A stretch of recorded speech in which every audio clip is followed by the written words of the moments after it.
Hello, beautiful people. Welcome back to my channel. My name is Jasmine Danielle, and today we're going to be talking about how to pray to declare what you want.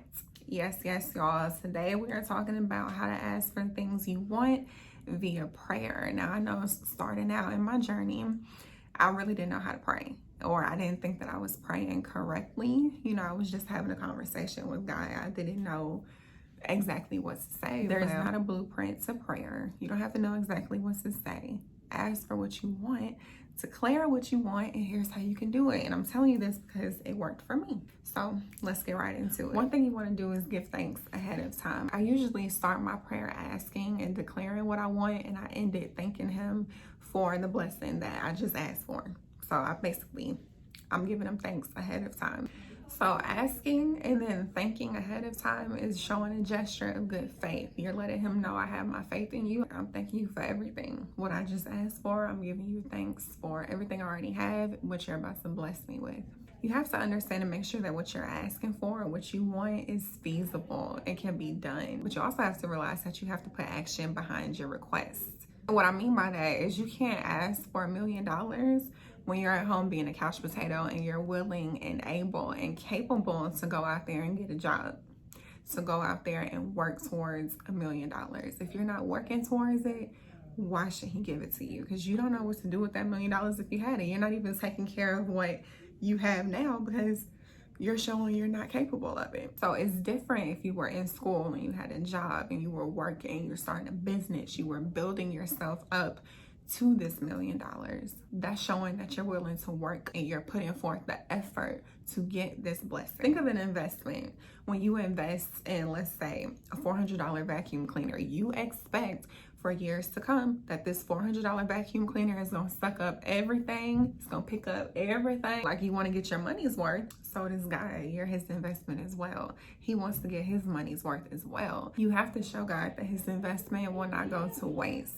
So show him that you are willing and deserving for this blessing, and even years to come after you've received your blessing, keep it up. You want to present yourself as well. You need to have some sort of proposal put together. Although he's all knowing, he already knows what you want and what you need. Show him your plan for this blessing. It's kind of like having a business plan or a business proposal for the bank in order for you to secure a loan. You're showing the bank what you can do with their investment, what their money is getting. You need to treat God the same. You're treating man that way, you need to treat God the same. Tell him about your plan. Show him that you make the necessary steps to secure this loan or this blessing. Don't come to him with uncertainty, because you wouldn't go that way to the bank.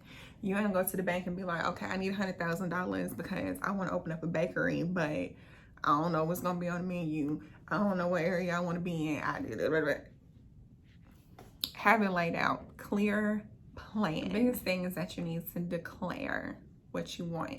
So not only are you asking, but you're declaring and you're calling him out on his word. So one thing that we learned in the Bible is that God promised us life abundantly. He promised us abundant lives. Keep him to his word. That's what he promised us. It's in the book. We read it. It's there. Keep him to his word. You could say something like, God, you promised me that you would grant me treasures and that I would have an abundant life. And I'm holding you to that promise.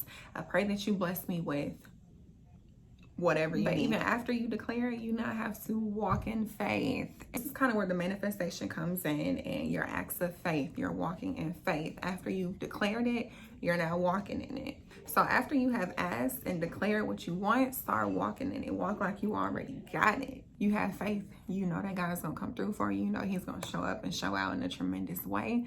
So you asked, you left it with him, and now you're walking in it. Okay, so let me use this as an example for you guys to understand what I'm saying. When you go to turn on your lights and you flip that switch, you have so much faith in knowing that lights are gonna come on. When you go to your kitchen or to your bathroom and you turn the faucet, you have so much faith that water is gonna come out that faucet. So if you can have so much faith in that, why can't you have faith in God? Look at everything that he's done already. Look at everything that he's brought you through. Look at the world that we live in that he has created.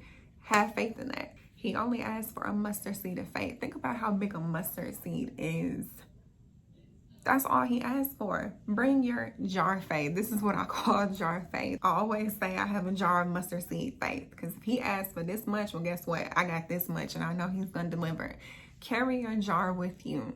Once you lay down that declaration and you say that prayer, pick up your jar of mustard seeds and walk around with it, because you know it's coming, it's on the way. So faith is like the biggest thing. You can't ask for something and then be like, well, we'll see if it's gonna come through. I mean, blah, blah, blah, blah.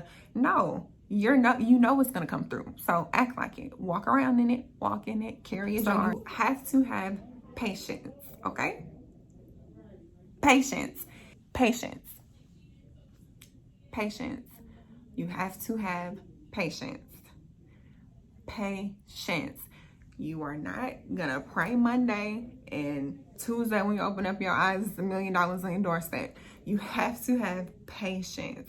Y'all know the saying where he don't come when you want him, but he always on time. What you're asking for or that blessing may be too grand for your today you. So it might be delayed until you're completely ready mentally, physically, spiritually. So he's saving it for a time when you're able to uphold that blessing. Remember, blessing delayed, not denied. So although you may ask for something today and you don't see it until a year out, evaluate yourself. Where were you a year ago? Were you really ready for what you were asking for? Was your declaration too grand for you?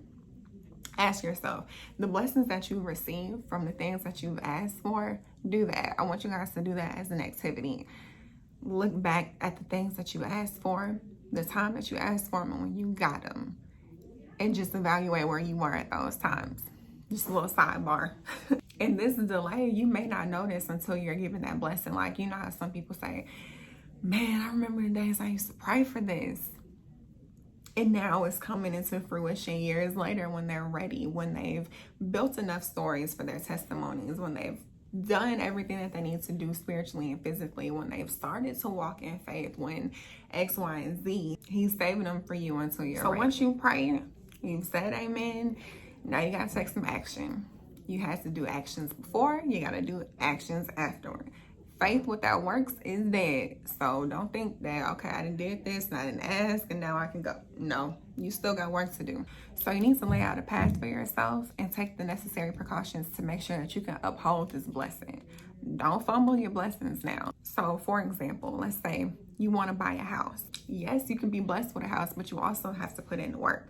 You have to do the things that you need to uphold this blessing, aka your house. You know, you need to work on your credit. You know, you need to have savings. You need to have a job to uphold the bills that comes with that house. This is what I mean. Faith without works is dead.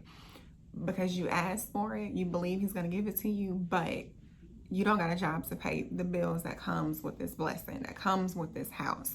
You know you got credit that you need to work on.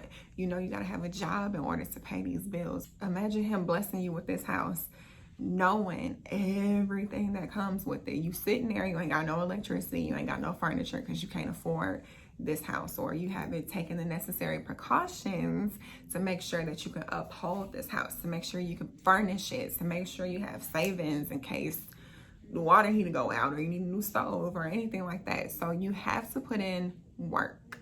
The work has to be there. He's not just going to give it to you knowing that you cannot handle it. So that's why you have to equip yourself ahead of time so that you're fully prepared to manage the blessing. So, and that's where the work comes in. You got to show him that you're able to sustain everything that he's giving you. One thing you need to realize is that you are already deserving of what you're declaring or what you're asking for. And also understand that, like I said before, he's all knowing. He knows our every want, our every need, our heart's desires. And he made these things ours before we even declared it. He already has it lined up for you and it's on his way. So when you're ready for it and you're walking in your purpose and you're walking in faith, you will be granted this treasure or this blessing. You will have that abundant life. That house that you want, it's already yours. It's written. He's giving it to you. You're just declaring it. You're letting him know, look, God, this is what I want.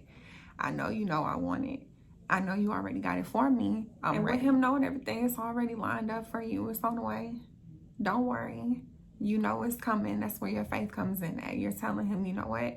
You know my heart's every desire. You know what I want. I know it's on the way. I have faith. You just have to make sure you're taking the necessary precautions to get there and to uphold. But you also have to be very straightforward, very clear with what you want. You know, a couple of years ago, I had heard something from one of Joyce Meyer's sermons, and she was saying how we as people continuously ask for the same thing. And she was like, you know, basically God ain't going nowhere. Like, he heard you the first time you asked for it, so you don't have to continue asking. I understand where she was coming from with that.